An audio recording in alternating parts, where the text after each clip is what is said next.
Now in its 10th year, this is GabNet. Talk like you've never heard it before.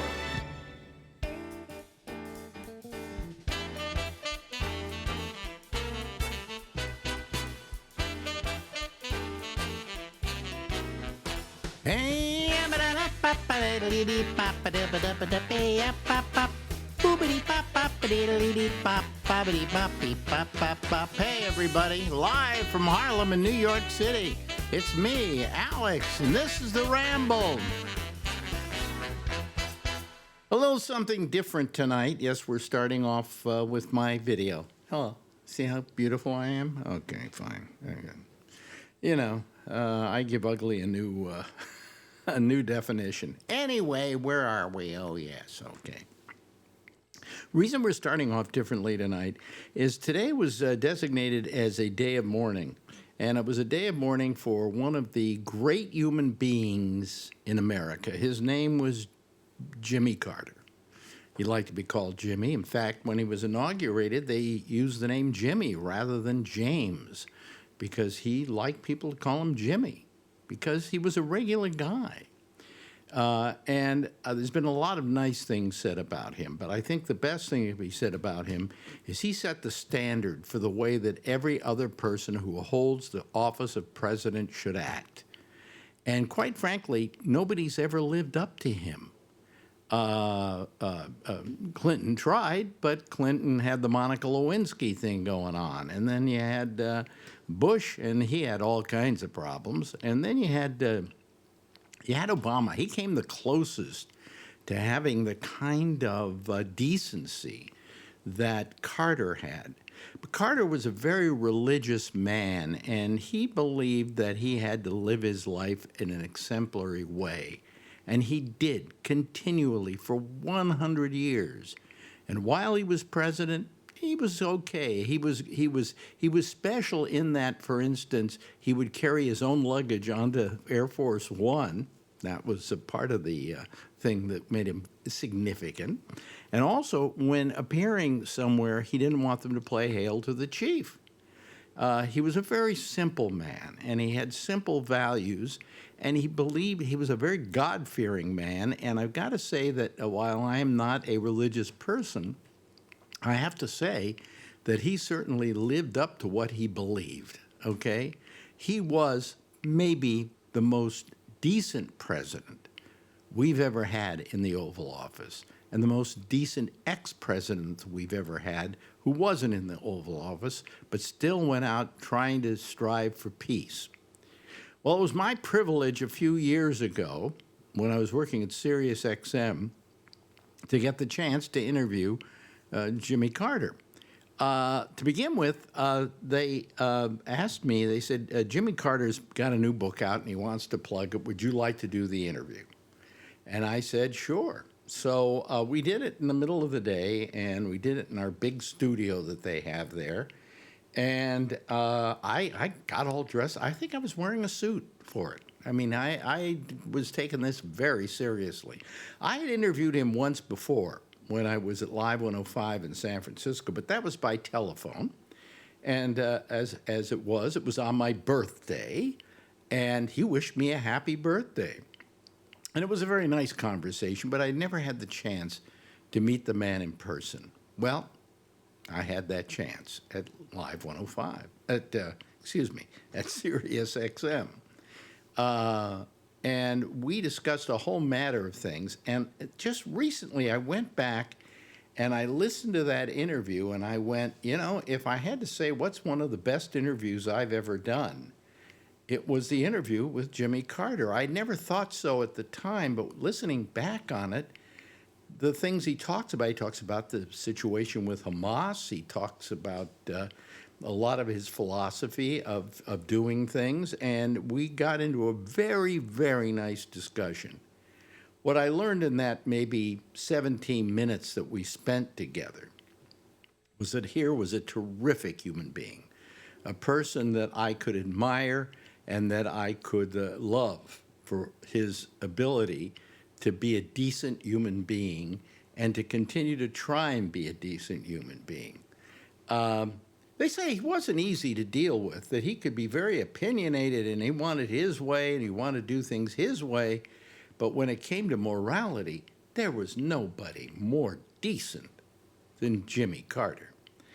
So what I thought I'd do tonight, because this is a day of remembrance and it's a day of honoring him, I figured I'd play that interview. That interview is available, by the way, on the GabNet website over on the side. It's been there for about a week, but, not a lot of people go over to GabNet to look at stuff or to run some of the audio from there or whatever.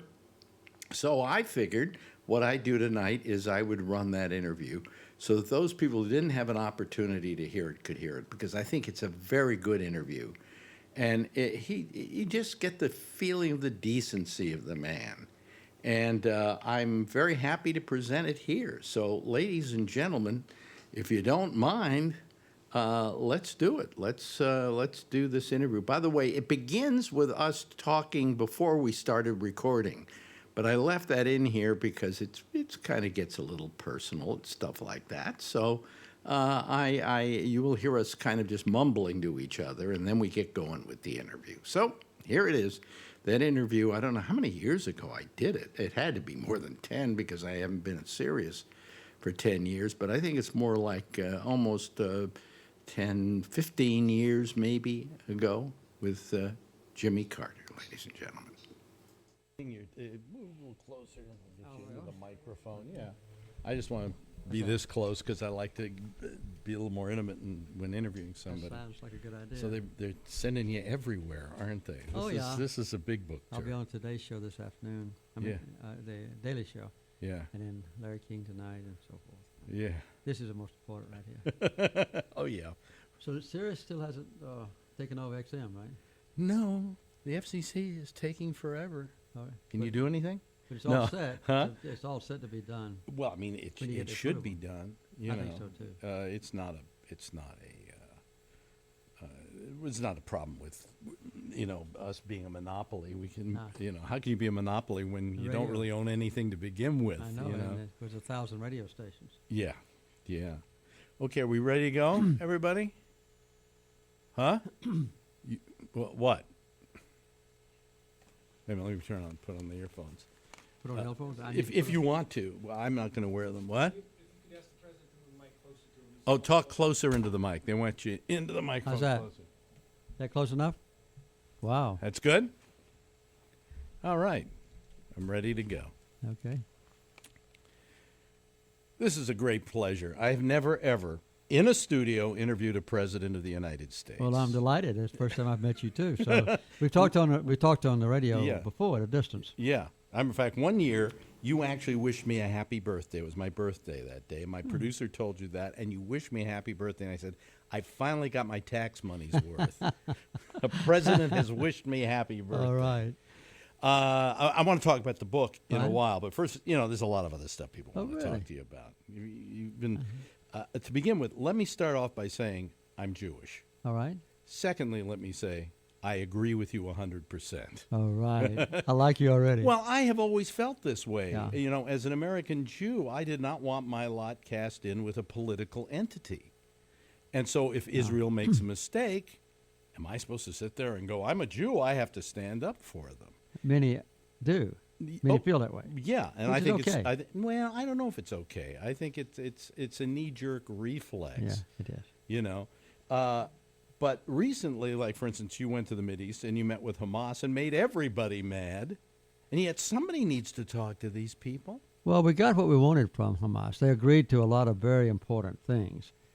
First of all, they agreed to propose a ceasefire just for Gaza, whereas before they were demanding Gaza plus the West Bank. So they made that proposal. Yeah. Unfortunately, Israel turned the proposal down, which could have stopped the rockets going into Sderot and could have brought peace. We also asked them to let it be clear that they accepted Mahmoud Abbas, or Abu Mazen, to speak for all the Palestinians. Mm-hmm. And if he reaches any kind of an agreement with Prime Minister Olmert, even though Hamas disagrees, that Hamas will accept it, provided it's put to the Palestinian people in a referendum. Yeah. So that's a very good thing. And we also met with the parents of Shalit, the corporal that was been captured, and ahead of time, and I called him when I got back, but they didn't know if he was alive or dead. So they assured me he was okay, and they promised to let him send them a letter, which they've already done. And they also promised that they would, as soon as the exchange of prisoners starts, they will transfer Shalit to Egypt, where his parents can visit him until the final exchange of prisoners is concerned. So we made a lot of progress with Hamas, and I think it was good that somebody would talk to him. Here's the amazing thing, though. Isn't it just a matter of talking to people that could solve a lot of the world's problems right Absolutely. now? And yet, when you go and do it, of course, our government gets very mad. Well, that's what I understand. And Israel goes crazy. But the Israeli people agreed. As a matter of fact, there was a public opinion poll just among the Israeli Jews, not counting the 20% who are Arabs, a week before I got there, and 64%, almost two-thirds, said they believe that Israel ought to be talking directly to Hamas. Because the Israeli people know that in January of 2006, Hamas won the election fair and square to have a majority in the parliament and to form a government. And then the United States and Israel declared that they were terrorists. They couldn't form a government, so they destroyed the unity government of the Palestinians. So now Palestine is divided between Gaza and the West Bank. There's no way that Israel can ever have peace unless the Palestinians come back together. How resistant would you say the Israeli government is? I mean, could they give a little bit, like that they're not giving? The Israeli government almost has to reach the lowest common denominator in that the government is comprised of a group of parties, as you know. And some of those parties insist that Israel would rather have Palestinian land than to have peace. And Israel has to go along with it. The government has to go along with it. As a matter of fact, the leader of the Shas party, which is a religious party for peace, and they don't want to give up land, he's the deputy prime minister of Israel. And he met with me at his own request. And he told me that regardless of the decision of the Israeli government, that he wanted to meet personally with the Shas leaders to try to help expedite the release of Corporal Shalit. So while I was with the Hamas leaders, I got them to agree to let him come to Egypt and negotiate indirectly with Hamas leaders through the Egyptians. And Egypt is serving as an intermediary every day between the United States and Israel on one hand and Hamas on the other hand. So there are daily negotiations going on between Israel and Hamas, but through the Egyptians. Somebody said a while back that if you go through the history of presidents and their last year in office, in that last year, they always went to the Mideast and tried to make peace. I started the first day I was in office. Yeah, but I think Clinton did it in his last year. He waited till last year. Bush has been trying it in his last year. Exactly. I hope the next president of the United States will start the first month of the first year. And maybe they can get it done. He or she is in office and make some progress. Yeah. But you have managed to accomplish things, you know. I mean, I know you've heard this a lot of times. Not enough. As a president, hey, you tried. Yeah. But as a non-president, as a former president, you've literally set the bar for every future former president. I mean, Clinton's done some wonderful things since he left office. And still is doing so. I don't know if he would have done that much if you hadn't started the whole idea that beyond a presidency, you have something to do.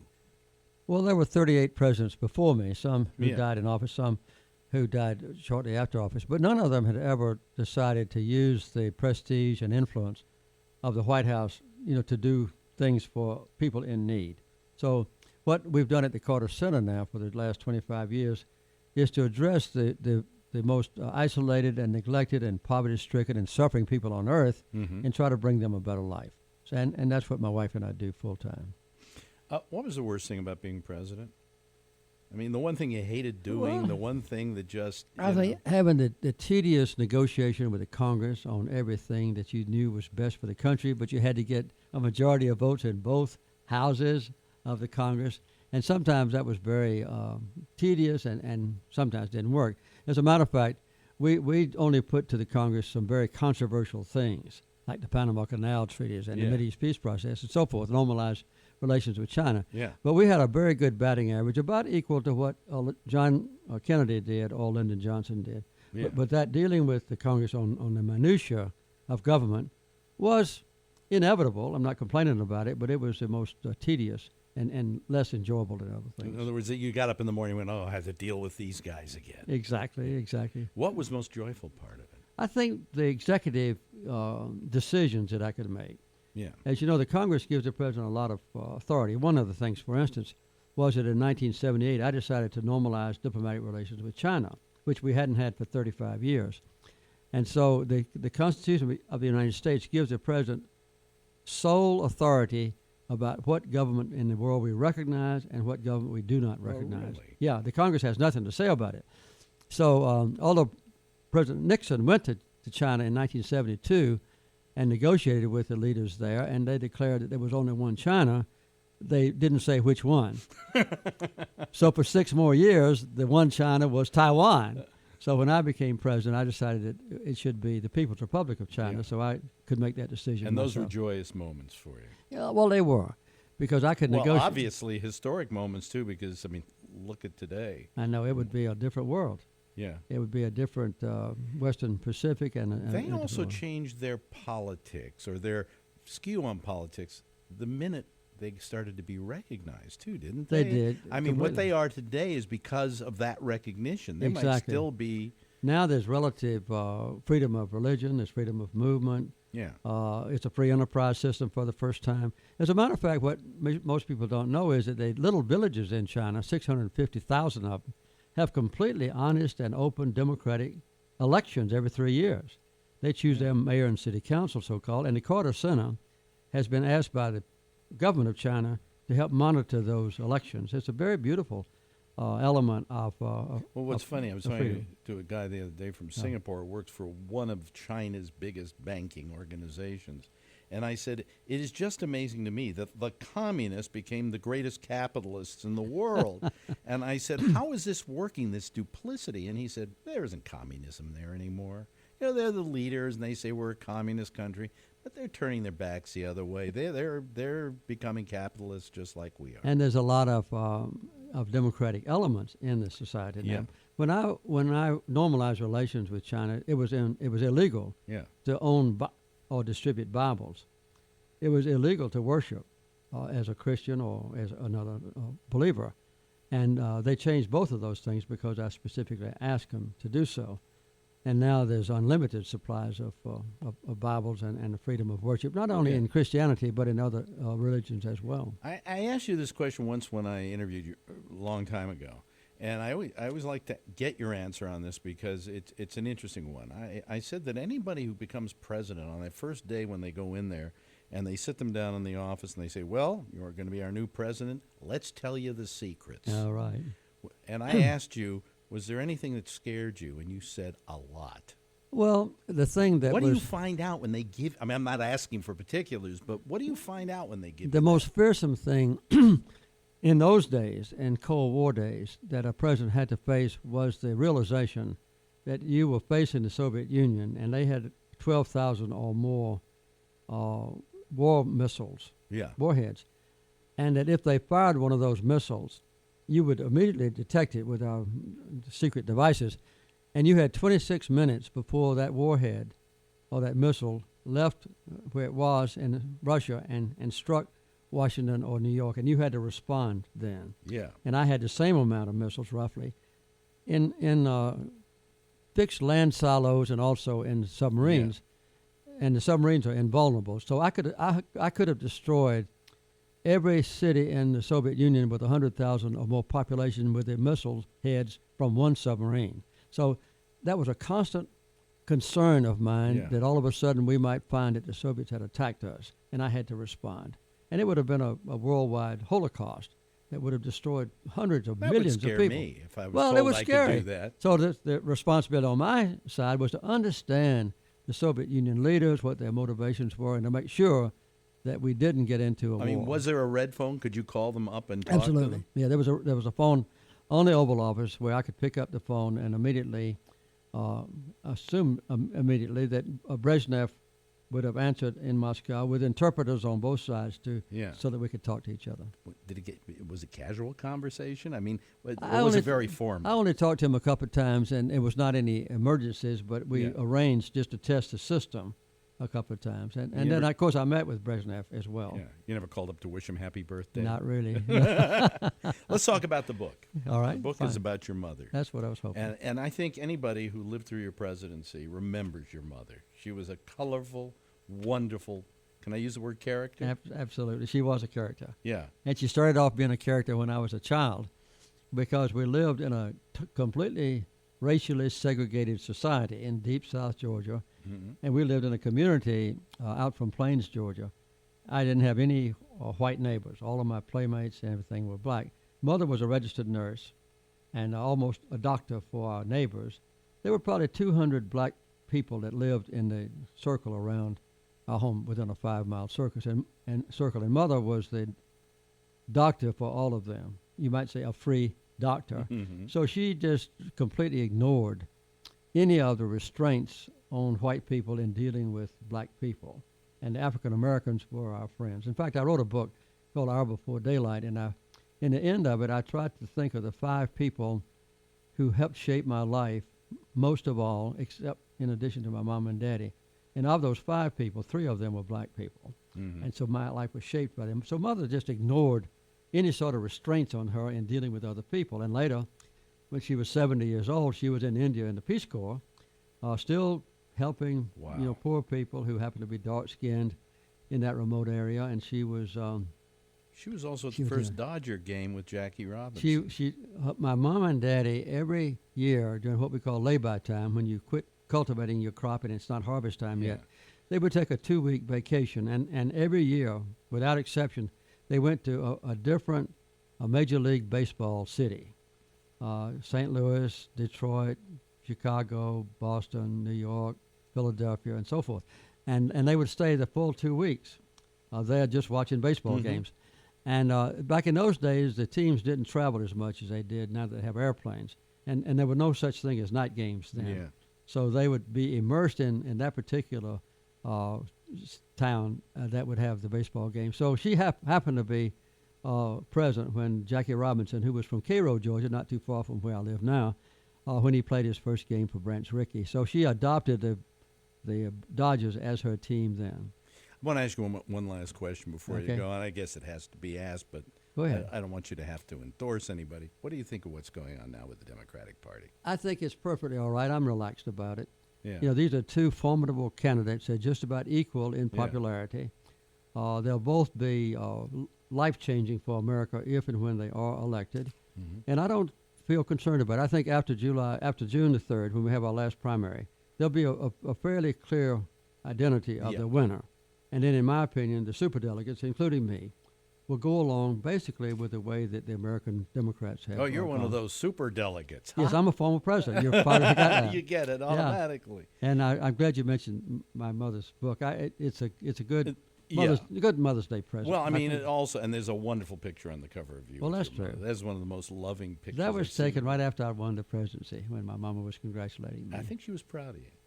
There's no and vice versa. And might I add that we as Americans have been proud of you. Thank You've you. done an exemplary job of being a former president. All right. President Jimmy Carter, ladies and gentlemen, the book is called A Remarkable Mother. Thank you. I've enjoyed being with you. Thank you.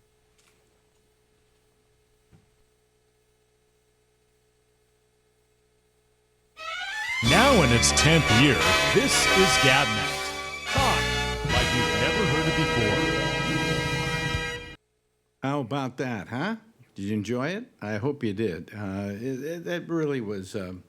I think I go back and I just was listening to it again, and it's really a remarkable interview. But I think part of it is remarkable because of the man I was interviewing, and he really was an incredible man. And I'm so privileged that I had the opportunity to meet him, to talk with him. A short time, you know. Oops, excuse me, folks. Got to see the edge of my screen there. I was trying to just adjust myself. He was just a remarkable man, and it was just a great pleasure to be able to meet him in person. And when I finally heard that interview a couple of weeks ago, I went looking for something to kind of play, you know. And I found that interview, and I went, wow, that was good, you know. It was the kind of interview in which I listened to it and went, well, there's nothing I did wrong, So let me mention one other thing. We say this is a day of mourning, and because of Carter, but it's also another day of mourning because of what's going on in California. Let me just say that as a boy from California, it grieves me to see what's going on there. I mean, literally, you have a cataclysmic incident. I mean, it's just, there's nothing, no way to describe it other than a cataclysm. It is of biblical proportions. Literally, whole parts of the state literally burned to the ground. And my heart goes out to all those people in California. I have a lot of friends living in LA, a lot of people that I love and think world of down there. And it just really bothers me greatly of what's going on. And what bothers me also greatly, can I bring it up, is Trump's response to this whole thing.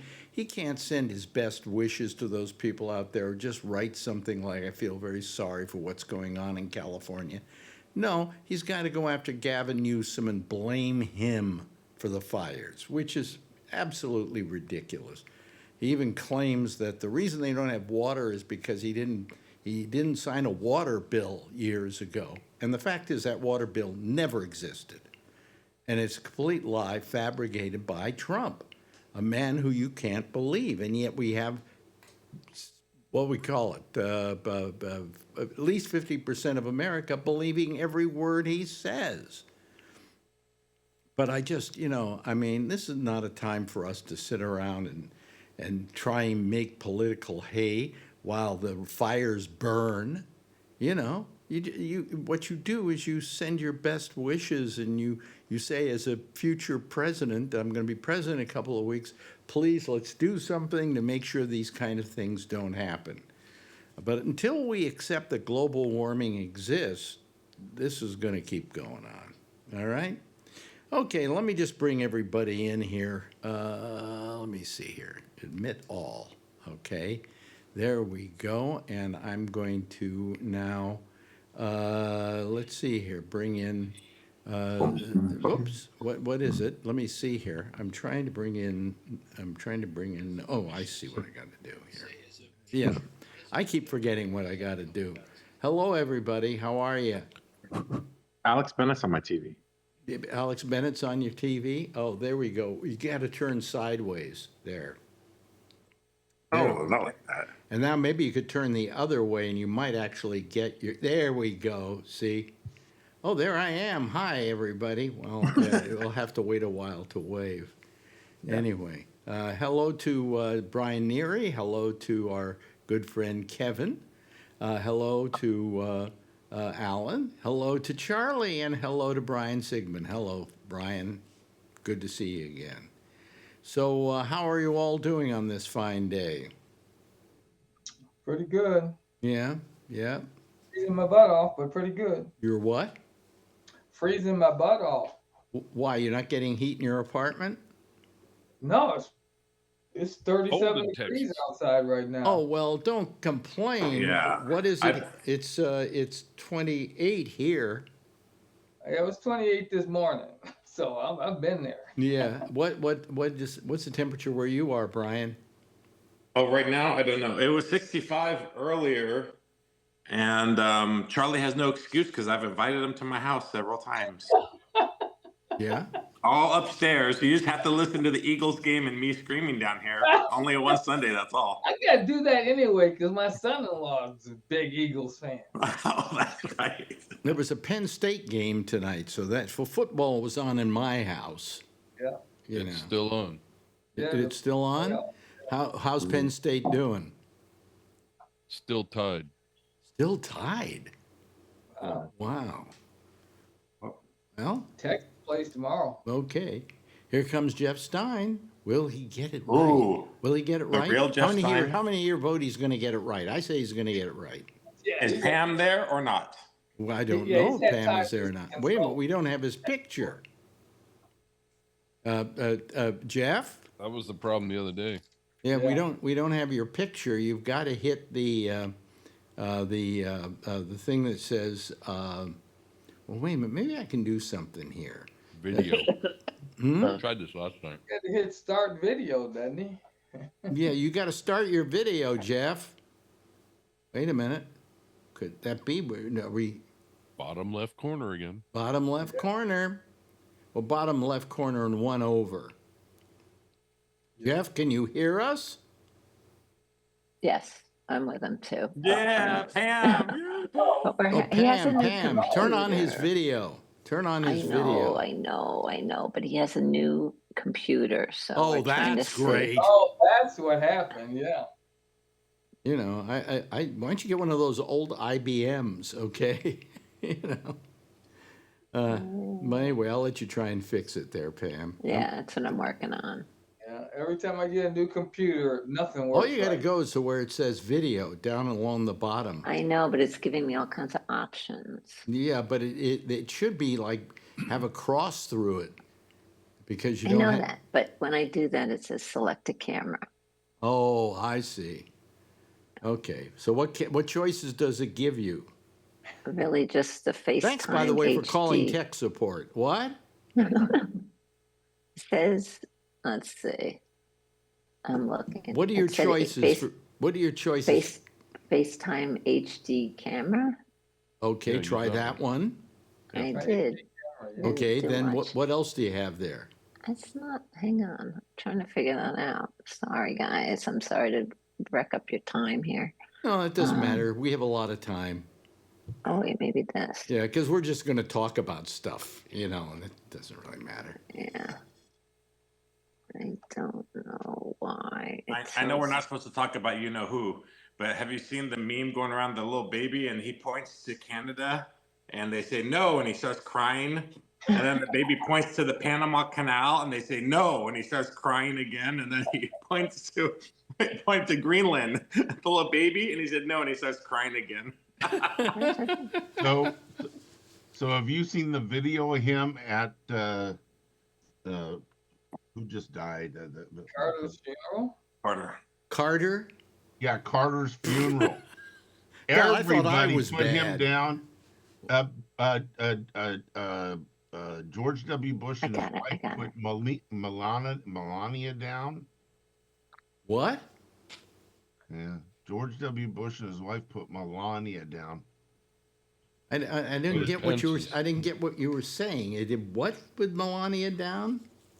And she was at the funeral with Bush Yeah, and yeah, Laura. yeah. So why wouldn't she be? well, I don't know. They're not supposed to put each other down. Unwritten rules. So they put Melania down instead. I don't know. I just saw it Who on put Melania down? George W. Bush and Laura Bush. They did. How did they do that? I don't know.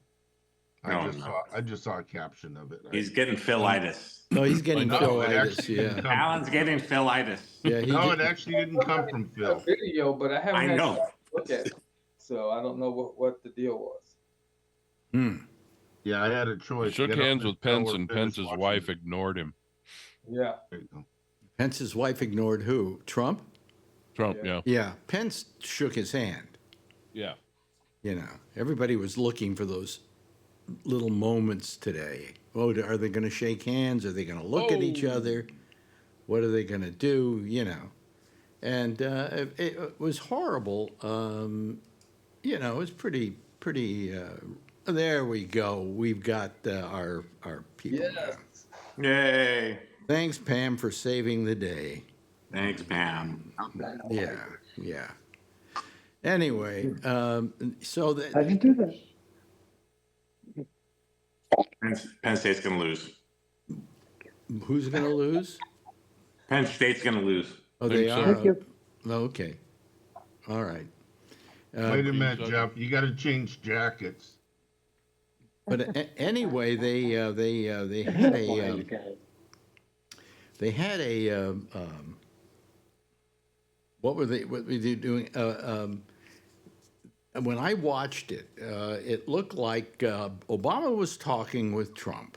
I don't know what he was talking about. He was pointing to the program or something and saying, yeah, this is the funeral. I don't know what that He was about. reading it to him. He doesn't know how to read. Yeah, right. And then they started the whole service. And did you notice Trump had a hard time staying awake? You know, every time he goes to something like this, it's like the kid, little kid, you know, the 7-year-old kid that gets dragged to a funeral who finds it entirely boring. It's probably because Trump's diaper was full. Okay, I didn't know he wore a diaper. I, Well, somebody actually, said it on the news the other day, so I don't know either. He probably wouldn't admit it if he did. I don't know. Did you see what I did on Facebook? Well, I wrote a thing that said, and I'll read it to you. Have they banned you yet? Not yet. I said, let me test Facebook's doing away with censoring of fake news, hate speech, and opinion. During his time as president, Donald Trump was accused of raping a 13-year-old boy. He was saved by the current Supreme Court, who deemed it as an official act. That's good. Yep. Then we got a lot of people who seem to You like know, that. 3 years from now, they'll find that and send you a message and say you can't do that. Yeah, right. Yeah, that's possible too. Yeah, but you know, anybody watch the service today at the National Cathedral for Carter? I went in. I went, okay. Well, we'll watch a second of this and let's go to something else. We wound up watching the whole thing. I mean, it was just the things that people were saying about this man. We just went, we don't have politicians like this anymore. Right. The trouble, I think the reason we don't have politicians like that anymore is Jimmy Carter really wasn't a politician. You know, he was a decent human being who felt he wanted to leave this world in a better way than he came into it. And I don't know that he managed to do it, but at least he gave it a great try. He did. Yes, Charlie. I would have no problem telling my kids behave like Jimmy Carter. I would have every problem in the world telling my kids to behave like Donald Trump. I mean, it's night and day between the two men. And it's not because, listen, folks, if you think we're like people who are Trump haters, well, we are. No, if you think we're Trump haters, that's not where we're coming from. I mean, all we want is for this man to act decently, so that if I had kids or you have kids, Charlie, or other people here have kids, I mean, look at Brian, he's got a young kid, and you want to be able to point to him as an example of how you should act. You know? And Charlie has kids, the doctors are sure going to be surprised. If Charlie has kids, the doctors are sure going to be surprised. He only got his toes cut off, okay? Oh, okay. It is a known fact you can still have kids minus 3 toes or 4 toes, 5 toes, 6 toes. Yeah. Got a good-looking daughter and a great-looking grandkid. Yeah. Oh boy, what a good-looking grandkid. Oh boy. Yeah. I just love that little guy. I seem to when I saw the picture of him, I saw a kid that's going to be spoiled rotten by his grandfather. You bet. But you know what it is? You have the right to spoil them rotten. You see, if you spoiled your kid rotten, they'd say you're not being a good father. You have to discipline your child. But the great thing about a grandchild is you have none of that. You see, they bring the kid over, you play with the kid, you love the kid, you adore the kid, you're a great grandfather to the kid, and then he leaves. Well, and he leaves a hat behind that says, "Get rid of the Cowboys." Ches and I are going to have real arguments over what kind of shirts. Huh? What'd you say, Kevin? I said the game is barely over and they've already put out shirts for the championship of the Rose Bowl. Wow. It's amazing. Wait a minute. Oh, so this was for the championship? No, it was the Rose Bowl championship. Yeah. Oh, the Rose Bowl championship. It's the semifinal. So Penn State's out, Notre Dame's in. Where are they playing the Rose Bowl? They already played the Where are Rose they playing Bowl. the Rose Bowl? The Rose Bowl was last week. Yeah. Oh, okay. Before all the fight, isn't it usually in Southern California? Yeah, it's in Yes, it's in Pasadena, Pasadena, at the and Rose it- Bowl. and it's on New I Year's went to Day. that. I went to that game. Oh, Yeah. okay. That was. So I was all over that Yes. area that's burning now. Yeah, but they are moving the Rams and Chargers have to play this weekend, so they're Yeah. moving that game to Glendale, Arizona. It was weird because last week I was there and driving around them You, streets. you know what bothers now me? they're all burned up. Let me just throw this at you, and I know you guys are football fans, okay? Otherwise, you wouldn't be talking about it this way. But it bothers me a little bit that the fires are happening, and so they've got to find another place to play the game, rather than say we're not going to play the game till the fires are over with, in honor of the people who have lost stuff in the fires. Does that make sense? No, it doesn't. How does that? Because that could No, go on for months. Yeah, I'm remember not a COVID? football Remember, fan, and that doesn't make sense to me either. remember COVID? COVID, they just tried to get sports going no matter what, so people could still bet. Well, that's the reason why they do it. Yeah. That's Yeah. the reason why they want to have these people out there playing this football game, is so they can bet on it. And I'm thinking, I mean, I can argue about Donald Trump sending out inappropriate tweets or whatever he has, or they're not tweets anymore. But whatever they are. The problem is, But I think it's just in bad taste to say we're going to play our game come hell or high water. the problem is it affects all the other games because the winner of this game's got to play somebody else, and they won't be able to play next week Well, because stops they didn't everything. play this one yet. In the immortal Stops words of everything. somebody, boo fucking who? Well, I mean, when they did the thing when the thing happened in New Orleans, right? First thing they were concerned about is how many people are dead, and the second thing they were most concerned about is what happens to the football game. that's Well, important. we got a lot of people in there visiting, a lot of people spending money. They Yeah, got people there. spend thousands of dollars to go to New Orleans. I would to watch say the spending kind of got curbed the minute the car drove down the street. Sure. For 15 minutes. Sure, but those people that were going to the game and now have to buy another, Yeah, buy another hotel room, or rent their car for another day or two, Yeah. or all that stuff. And I get what you're saying, but Well, it of would course- disrupt everything. It's not just one game that's disrupted. It's the whole. It dominoes to every other game, and it pushes the whole thing back. And then you got people that haven't played Well, then when figure they it should out. be playing, and then they're rusty, and then people get hurt because they didn't play, and it's like it's just a domino effect. Well, then figure it out. Am I being an old fart with this thing? Yeah. Yeah. I don't know if Yeah. I'm sorry. Next subject. Let's try something else. When we had fires here in the Bay Area from the earthquake, Mhm. did they cancel your show for a couple weeks? No. No. In fact, You went on the air anyhow. I'm trying to remember whether we went on the air or not. they did cancel the sports Because and believe me, if anybody was affected by those earthquakes, it was me. I was living in the marina, and it got decimated. Yeah. You but know.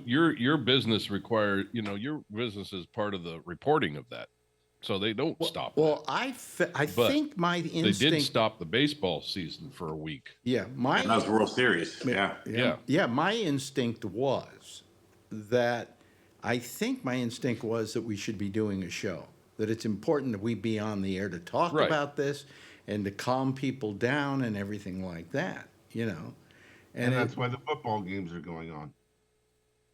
I'm not a No, it's a fan little of different. football, but I agree with Brian and Charlie and Kevin that I think the game ought to go on. By the way, have you noticed how tiny Jeff is? Wow. It's Yeah. it's a new Yeah. computer. Oh, there he is. Oh, Okay. there he is. Yeah, he wasn't that Maybe. small. Hey, Jeff. Yeah. He wanted to know. He wanted us to know that he didn't shave. But today. then don't give me all this stuff about how sad we are for the people in Southern California when you're going to go play your football game somewhere else.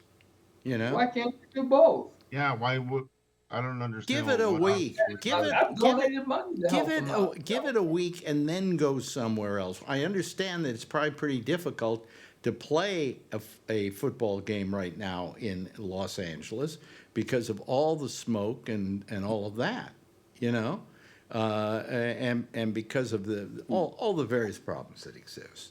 I understand that, but why don't you wait a week and then say, hey, we're going to go do this in, I don't know, Merced or wherever they're going to do it, But you know what I don't like is you have those stupid reporters, like you always said, Alex.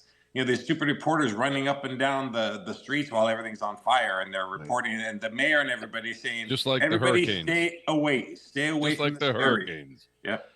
Yeah. My friend. It's so my friend hot said here. they saw- I'm having a hard time breathing. It's so hot here. I don't know. Get the fuck out. Yeah, they showed. My friend said they showed people trying to get their horses out, and these reporters are just sitting there and telling what's going on, and they're like, they're like, why don't you guys put down the cameras and go help these guys get their horses out of there to get them in a safe area, Well, you know something. If I were at MSNBC or one of those places that was covering this, and somebody came back with footage of somebody crying, I'd say we're not running it.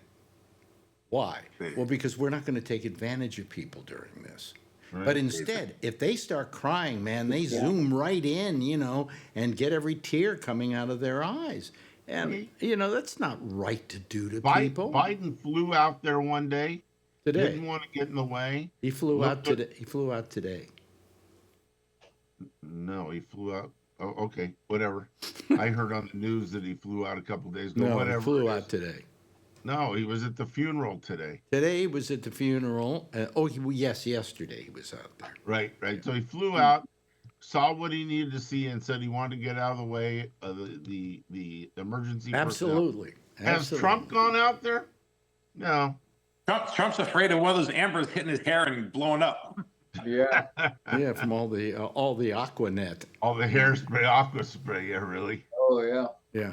You think he spends that much on hairspray? Yeah, but he was out there yesterday. You're right, Alan. Gee, Alan was right. Alan's right. Hold on, let me write this down. Hold Write on. it down. Keep score. We can't drink. Oh well. Yes, Jeff. I'm curious about what's happening in New York City with the potential president. There's no might fire. Get arrested. or something. Oh. Well, the Supreme Court was supposed to make an adjudication today on that, and they thought they didn't. Did they? Did They they? didn't. I didn't see them do I it. don't know. Because the point is that they probably, I bet they decide not to listen to According to NBC News, just popped up about 15 minutes ago, the appeals court allows special counsel's report about Trump's election interference to be released to the public. Good. Yeah. Good. But we It's still not- I are mean, waiting for the Supreme how's Court it to gonna say hurt Trump? whether he can be, what do you call it, sentenced in New York City. And That's the gonna thing happen is tomorrow, isn't it? well, I think that the Supreme Court is going to say basically that they're not going to take it because it's nothing that the Supreme Court really has to do with. You know, this is a case in which was a local matter in which he was charged with something which happened before he was president. So it doesn't come under that immunity thing at all. That's what the appeals court said. And that's what I think the Supreme Court probably won't say that. They just won't take the appeal. You think they'll redact part of it? No, they're not going to do anything. Yeah, I think they'll just say, hey, we're not going to, you know, because you go to the court and you say, here, I have a complaint. Are you going to adjudicate this? And then they go, yeah, okay, let's hear it. All right. But on the other hand, they maybe won't hear it. Okay. And say, let's not hear it. And I think that's probably what's going to happen. Hello, Tom. How are you? Hey, so the Supreme Court did rule. Well, they did. Yes, 5-4 to not to let the sentencing go through Ah, when was that? Was that earlier today? this afternoon. This Really? afternoon, my time. Because I kept waiting for my watch to tell me, and it never did. So I'm Well, lost. I heard on the radio.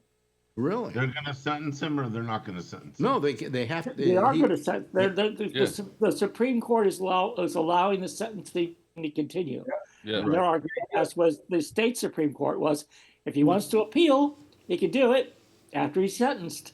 Well, no, he did. You know? He did appeal the verdict to the appeals court, the appellate court here in New York. Yeah. And This is not the and, verdict. This is the punishment. and they sent it right back to the trial judge. They just said we're not going to adjudicate this.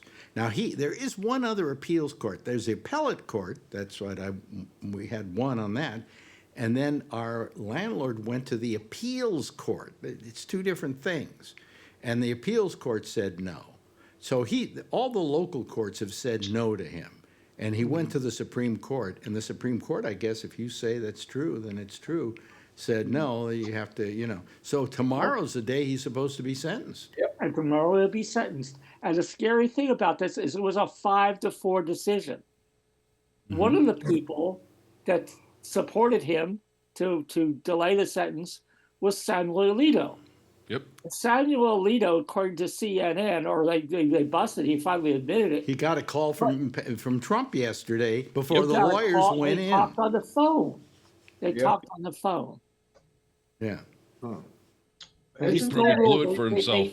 He didn't recuse himself. He still voted on the case. Wow. Yeah. What crooked politics we got in this country. Well, politics has always been somewhat crooked. Yep. It's just right now. It's just forget it. There's nothing left of They don't even hide it. Well, there's That's nothing. what was nice. I listened to your Jimmy Carter interview. Was it last night or the night before? Mm-hmm. And it was different. Definitely different. You could tell it was 30 years ago. Yeah. 20 years ago, whatever it was. Well, also, he was a decent guy. Yeah. And that came across more than anything else. I hadn't heard that interview since I had done it. And when I went and When did you listened do to it? I don't know when we did it. It was while I was. Well, it was around the time the book was out. So that was, 80? Didn't he write a bunch of books, though? Oh, It yeah. was one about his mom. No, it wasn't 80-something, because I didn't go to work to Sirius XM until 2004, I think. Oh, It sounded like W was president when he was talking. yeah. It was one of the Bushes, I think. Yeah. It was around an election, too. So Yeah. I think it was like before the 2008 election. I In think. any Yeah. event, it's an old interview, but it's timeless in a lot of Yeah. ways. Sure. Because it says here's what a president should be, or a human being should be. Forget about president. Yeah. His morality was what, without a question. human being be a president? Oh, what are you talking about? Well, it was used to be considered one of the requirements that you had to have a pulse, but I guess not anymore. No, you don't even need a birth certificate. That's right. What a thing to say about the orange turd. Well, that's the thing. The great thing about the funeral today, it was like, now let's see how many times we can rub it into Trump that Jimmy Carter was a better, more decent human being than he'll ever be. Listen, the It's only just thing like- the only thing that bothered Trump today is they weren't talking about him. Yep. Yeah. That's true. I think he was squirming in his seat. Oh yeah. I think I he mean, was- he he couldn't- did not want to be there, I'm sure. But you see, I don't think he has any guilt about anything. So I don't know if he's really squirming in his seat or not. You got to have a certain amount of what's the word I'm looking for? A certain amount of decency to be able to squirm in your seat about that. Well, maybe. He I would like to think he's squirming in his seat, especially when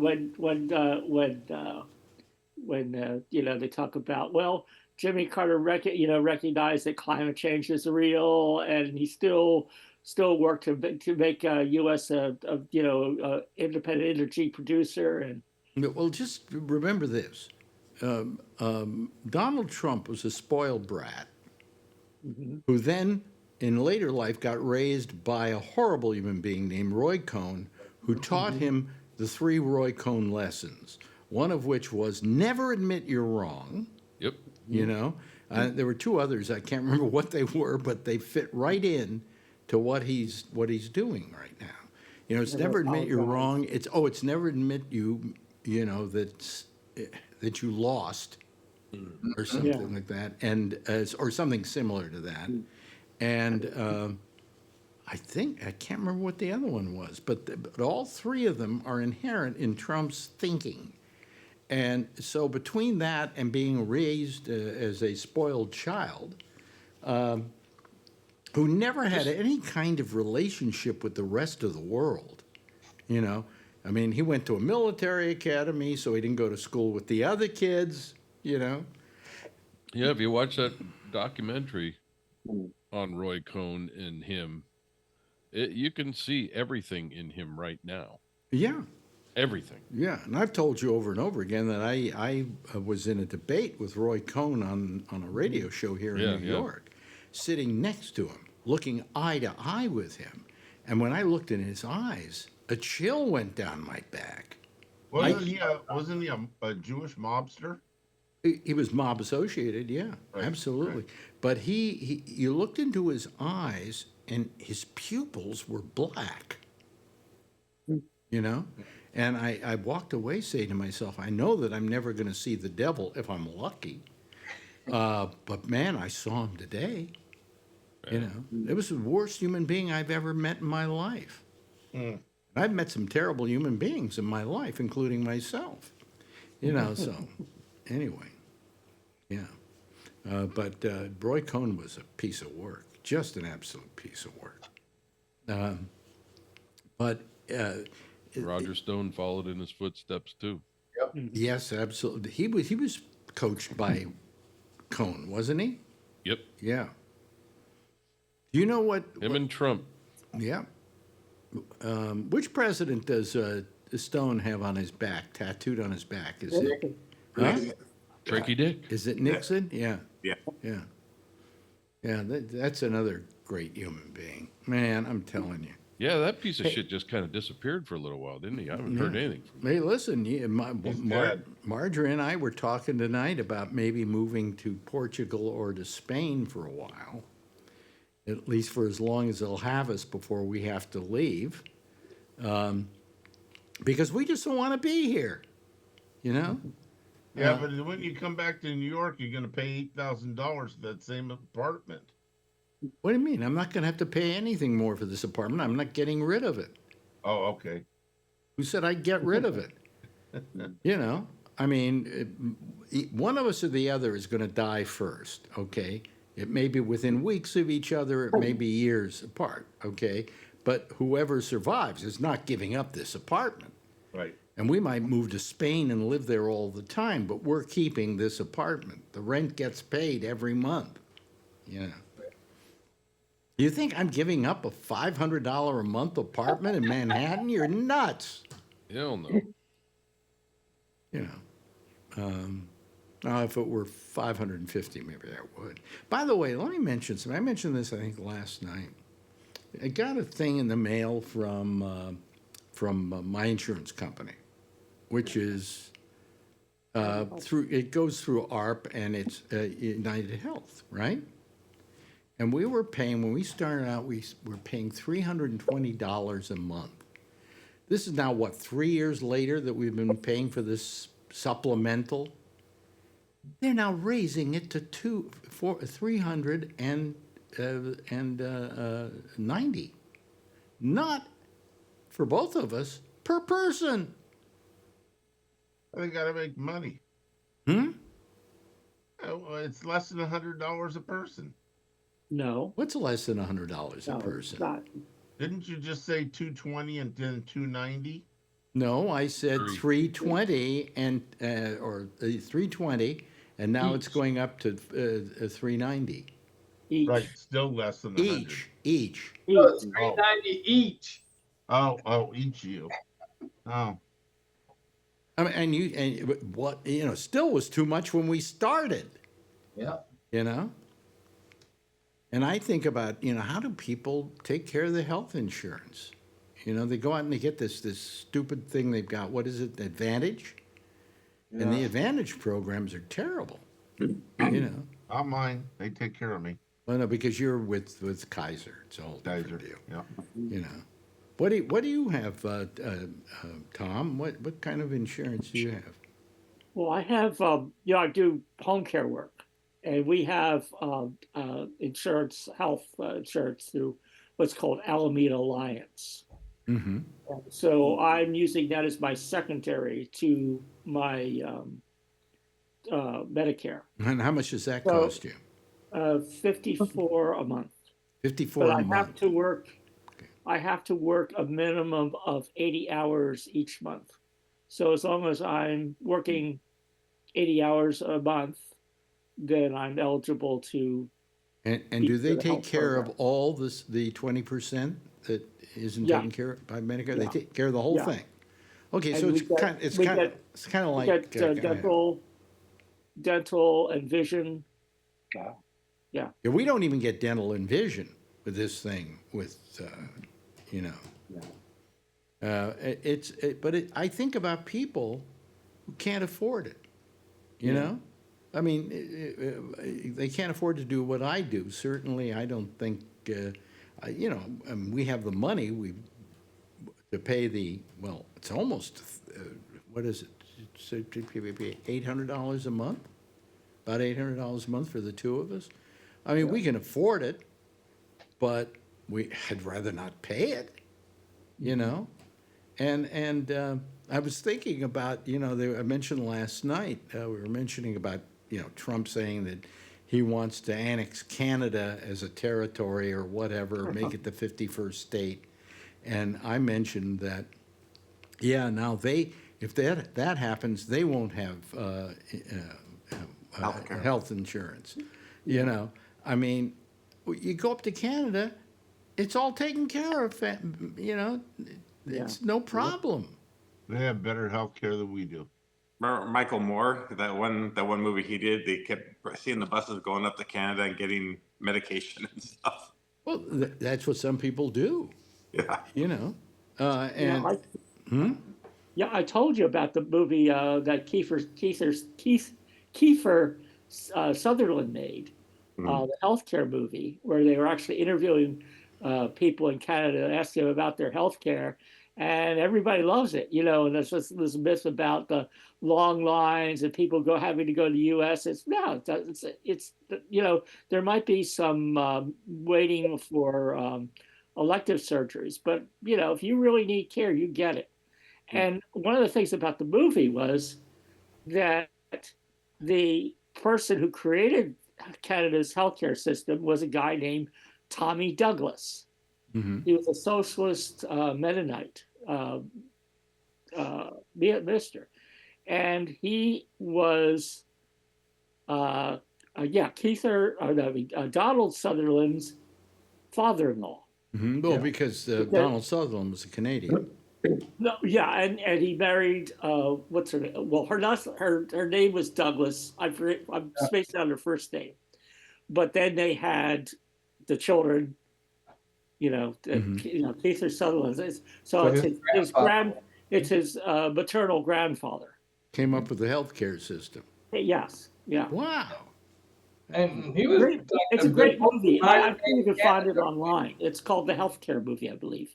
Oh, really? Okay. Yeah, Has anybody else watch seen It's it? great. Has anybody else seen it? No. Oh, it's Maybe good they movie. should send it to Trump as a suggestion. Have you got any joke that doesn't end with the word Trump? No. They end with Republican. The other ones end Republican. I didn't catch that one. The other jokes end in Republican. Oh, and the Republican. Yeah. Sarah Douglas. Sarah Douglas. I know the name. Yeah, that was married to Donald Sutherland. Yeah. But anyway, so what the hell, So it's I mean, these fires.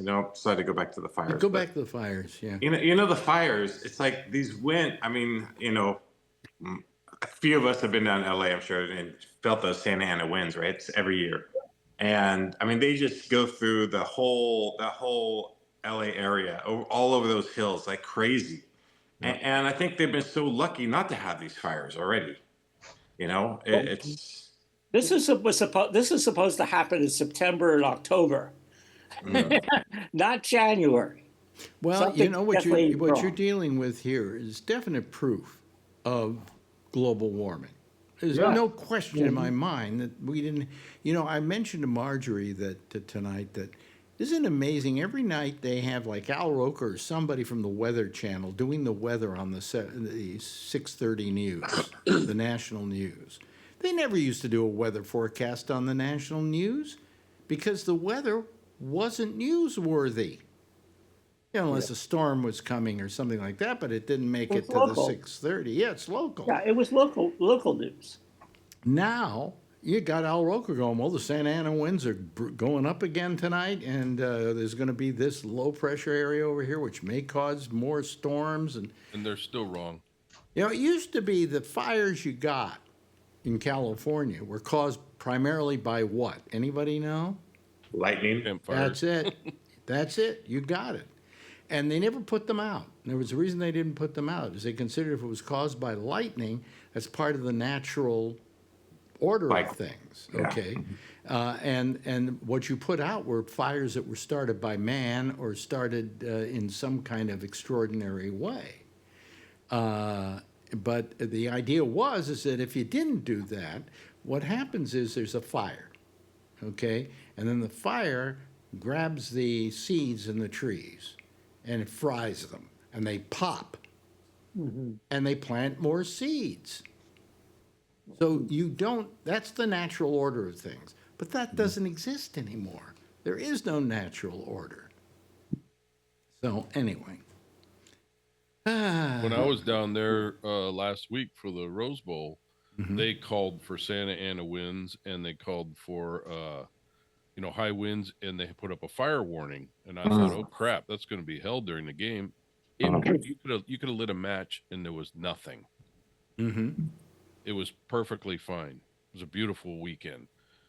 The following week, this happened. Wow.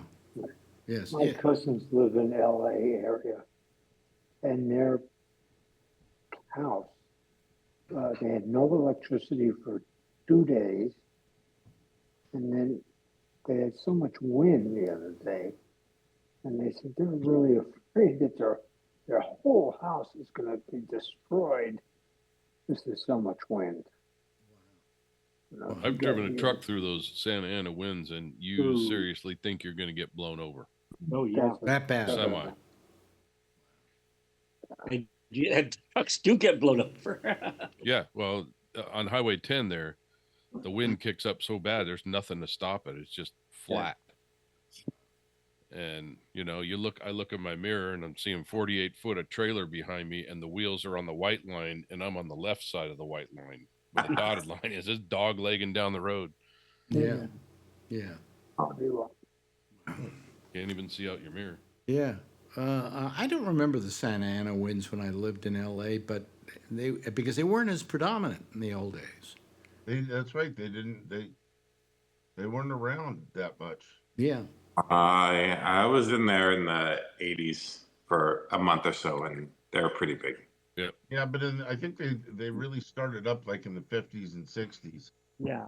In the 60s, we definitely had them, but they were not as regular. I mean, I remember like the first. Plus, they didn't report them as much. I mean, it was like, it's just another windy day. Did we ever hear about that many wildfires in Southern California either? I don't think we did. I think there were some, but not like this. Just lately, yeah. I mean, Southern California got fires and Northern California got earthquakes. And that was pretty much the two things you thought about, But I don't think earthquakes are caused by global warming, so you need not worry about them increasing. But I don't know. With sea level rise, might be putting pressure on the faults. Faults. Could be. Could be. It might be a connection. Yeah.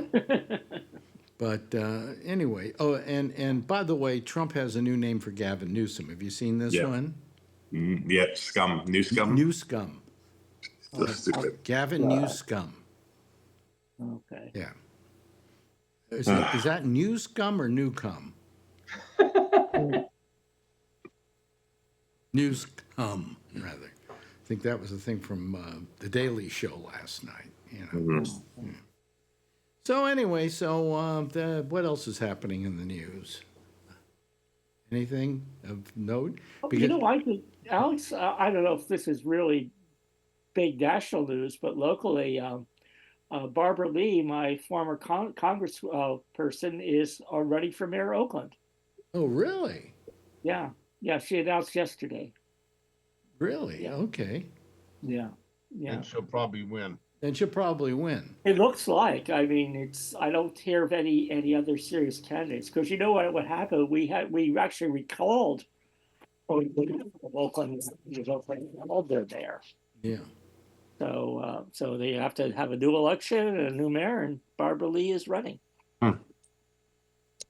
Does it look like she'll be the winner? As I said, I haven't heard of any serious candidates coming up besides her. So she might be clearing the field for her. Her successor, Latifah Simon, is also endorsing her. I think she would make a good mayor in Oakland. What's that again? I think she would make a good mayor in Oakland. Well, I hope she does a better job than her predecessor, Ron Dellums. I mean, that's the ironic thing about this. Like Ron Dellums, when he retired from Congress, they drafted him to run for mayor, and he ran one term, and he said he just lost interest and forget it. I'm not running again. Yeah, he didn't do a very good job as mayor. I hope if she gets elected, I hope she does a better job than he did. Well, do you remember who ran for mayor and was mayor for several terms? It was Jerry Brown. We talk about Jerry Brown. Yeah, and he ran for mayor of Oakland after he had been governor of California. Yeah, yeah. And he won. Yeah. And then he climbed back the ladder up to governor again. Yeah. Yep. Yeah. Yep. Yeah. And he was pretty good too. He was fine governor. Oh, no, I mean, for Oakland, I thought he did a really good job in Oakland. I got to know him pretty well when he was he had a place in Oakland where he had a proactive organization and so on out of a old factory or something in Oakland, and he would invite everybody over every night for dinner. He'd cook a massive dinner for everybody, and we'd all go over and have dinner with Jerry. And he had a loft down in his down by the Amtrak station. By the way, I had to move because I had to plug in. My battery was running low. Oh, okay. Anyway, I had a friend, Brad Cleveland, who was good friends with him, and he took me down to Jerry's loft Like Jack London Square, right? Yeah, Jack London Square. Yeah. Mm-hmm. Yeah. Yeah, that's where he founded his We the People organization. Yeah, that was it. And he had a radio show on KPFA too called We the People. I got to really like him. I didn't like him when he was running for president because he came to my studio and he sat there and did the whole political thing about trying to hedge his bets on every answer, And then he came back about a year later when he wasn't running anymore, obviously. And all of a sudden, he was piss and vinegar. He's putting everything down, and he wasn't taking any chances, and he wasn't taking any prisoners. And I said to him, why weren't you like this a year ago? And he said, well, I couldn't because I had handlers. Right, yeah. And I really got to like him because he had, he was yelling and screaming about stuff that was worth yelling and screaming about. I think one of the things he did on my show was he did this absolute takedown of the highway patrol. He hated the highway patrol, the California Highway Patrol. And in fact, in those days, I think who didn't? So even the police departments didn't like the highway patrol. Yeah, there was a time in California though when I was growing up where the highway patrol we kind of liked. They were okay. When you got stopped by the highway patrol and they gave you a ticket, you drove away smiling. And said thank you. Hey, Alex, did I ever tell you my run-in with the highway patrol in northern San Diego County? No. This was actually during Watergate, and I had a bumper sticker. Yeah. That read "Impeach the cocksucker." Right?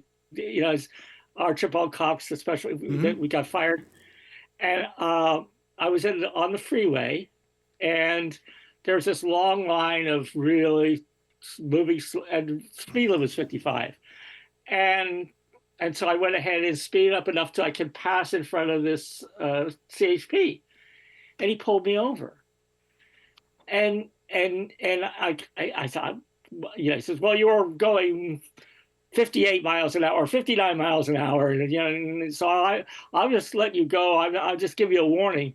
But I don't like that bumper sticker. You know what that bumper sticker says? I said, yeah, Peach the cocksucker. It's like, well, what if somebody with his family was riding? What I would have to say with the children of that car? I said, well, you have to talk about Watergate. It's like, and it says, and then he says, well, if you're lucky that the San Diego County Sheriff didn't stop you, because they'd find something like marijuana. They'd find something in that car. And I said, no, they won't. Yes, they will. It implied that they plant evidence, but the guy let me go. And that's the only time I've been stopped or driving a car. I gotta tell you, stopping somebody for doing 3 miles over the speed limit. Oh, he was just the guy really didn't like your bumper sticker. He did not like my bumper sticker. Because I've drove a patrol car, and people had to, unless they were in a school zone or something like that, they had to be doing at least 10 miles an hour over the speed limit for me to stop them. So. Well, I was driving down Highway 1, coming back from somebody's place, I can't remember, upstate. And all of a sudden, the red lights go on, and I get pulled over by a cop, a highway patrol. Was it a cop or a highway patrol guy? One or the other, I can't remember. And I get pulled over, and he comes and he says, you were doing so much, and I was over the speed limit. And I said, gee, I'm sorry. And he said, then he looked at me, he says, you're Alex Bennett, aren't you? You pay double. No. Oh. He said, well, I really love your show, so I'm not going to give you a ticket. There you go. And I went, finally. There was something about my job that was worth it. And I think the trouble is he's probably the only cop that liked your show, because cops typically are Republicans and they're conservative. So. Well, he liked my show. He thought he listened to it every morning, But I went, wow, finally I got away with something, because I was on the radio. And in a way, I felt bad about it, because I kind of wanted to say to him, don't give me the ticket. Please give me the ticket. Just because I'm on the radio doesn't mean that you can give me an advantage over somebody else. And then I thought about it, and because I was driving as fast as I was, the ticket would have cost me several $100s. So I changed my mind. Funny how that happens. Yeah. But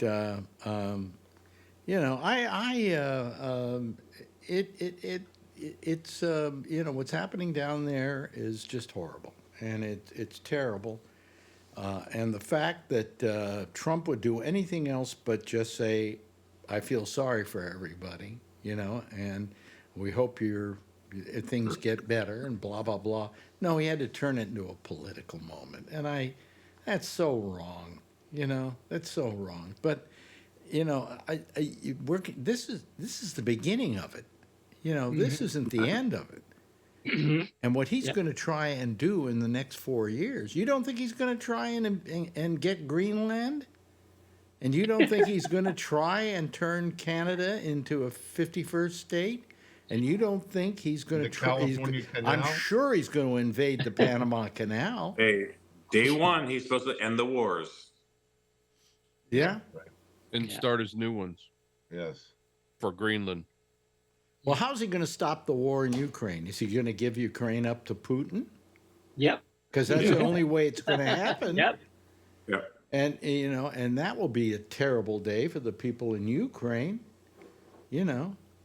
But basically saying he's going to do the same thing when he does Greenland. Well, but who's going to give him resistance? The Puffins? Right. They get a vote up there, don't they? Yeah, I think there are more Puffins in Greenland than there are people. Absolutely. I bet you're right. I think that's isn't that the place they used to send people who they didn't want to have around places, you know? Because that was, it's not America. like, I think you're thinking of Australia. well, That's where they Australia sent the too. prisoners. But Greenland really doesn't have much going for it, does it? I mean, I know Iceland's a beautiful place.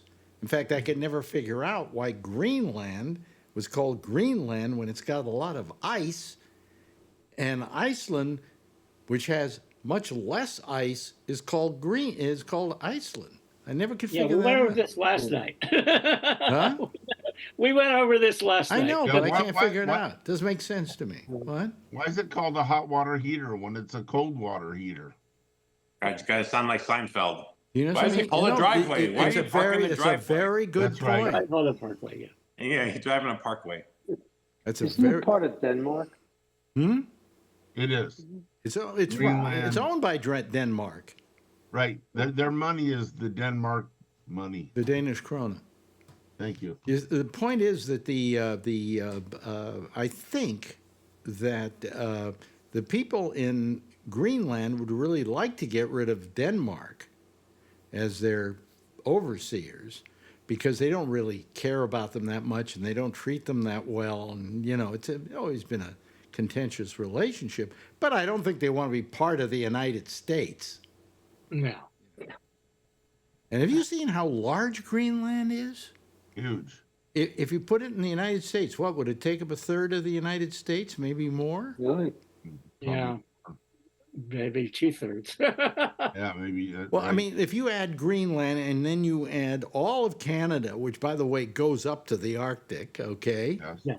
Yeah, we said that last night. What Right. I mean, Okay. but we will say it again. It's a whole bunch of nothing, you know. So what's the Yeah, price? add Mexico and Well, and you mean no, Yes. the Gulf of America? You mean? You're Beautiful. going to give us back to Mexico. Hmm? He's going to give us back to Mexico. See, that's a trade. Oh, I see. Yeah. Well, it's ridiculous. It's all ridiculous, and I'm glad you guys are going to have to deal with them because we're not going to be here. We're going to go somewhere. We just Actually, Greenland's a little bit larger than Alaska. is it a little larger than Alaska? Yeah, a lot of that is a projection effect because you're working on a sphere and trying to project it on a flat surface so it looks Yeah. bigger. Oh, okay. All right. Greenland's not flat? It looks I'm flat thinking on my Greenland- map. Greenland's about the size of Alaska. Yeah, but your stupid map says Gulf of Mexico. Okay, Right. just remember that. Well, so I used up all the material from last night. Did I just now? Yes. Yeah. Thanks, Yeah. Tom, for pointing Well, that that shows out. I've run out of stuff to talk about tonight, but we only have about 45 seconds before I start playing the theme. Yes, well, I was Jeff. just going to say my kid who's 33 years old, Mm-hmm. he doesn't think the world is going to supply. It's going to continue to work. It's going to blow up or something. Well, I mean, He's very negative about it. we're if it isn't climate problems, it's going to be a lot of other problems that are going to be our Yeah. undoing, and it's sad to even think about it. You know. The world will be here, it's just the people will be gone. Oh, listen, this planet will survive anything. If this planet doesn't want us, another ice age will come. It will core off a sheath off the Earth, along with us with it, and then that's going to be all there is to it. You know. So, anyway, hey, listen, guys, great talking to you. By the way, how's Adrian? Adrian will be a guest star tomorrow night. Oh, On good. the show. Oh, good. Good. She'll make faces and stuff like that. Yeah. Yeah. She's getting ready right now. Yeah, she's getting too old for faces now. She's got to start. She's going to start. No, she has these new faces. She'll get ready for you. No, tomorrow. when does she give us the finger? Pretty soon. She says that sucked, and I said, sucked what? She doesn't know. Oh, okay. Don't say that stuff. Anyway, You can do that on Facebook now if she wants. Ryan, thank you so much. Thank you to Kevin. I appreciate your participation tonight. Alan, wonderful. Nice having you here. Charlie, same thing with you. Jeffrey, great. And how many nights in a row now for Tom Yamaguchi? He did our New Year's show. He did our show last night. He did our show tonight. And the only reason I came on was because you hadn't gotten the Supreme Court ruling. So. Oh, really? Oh, okay. Yeah. Anyway, hey, everybody, give a big wave goodbye, and I'll give a big wave goodbye at you, okay? There they go, ladies and gentlemen. That's our citizen panel for tonight. Thanks to all of them for joining us. Hopefully, they'll be with us again tomorrow night, along with maybe a lot of other people, because we do a show on Friday, okay? We'll see you tomorrow night. Amy Manuel is next with The Intersection. She'll be taking your calls on Skype at Gabnet Live. I'll see you tomorrow night, same time, same station in life. In the meantime, as always, if you see her, tell her I love her, okay? Bye-bye, everybody.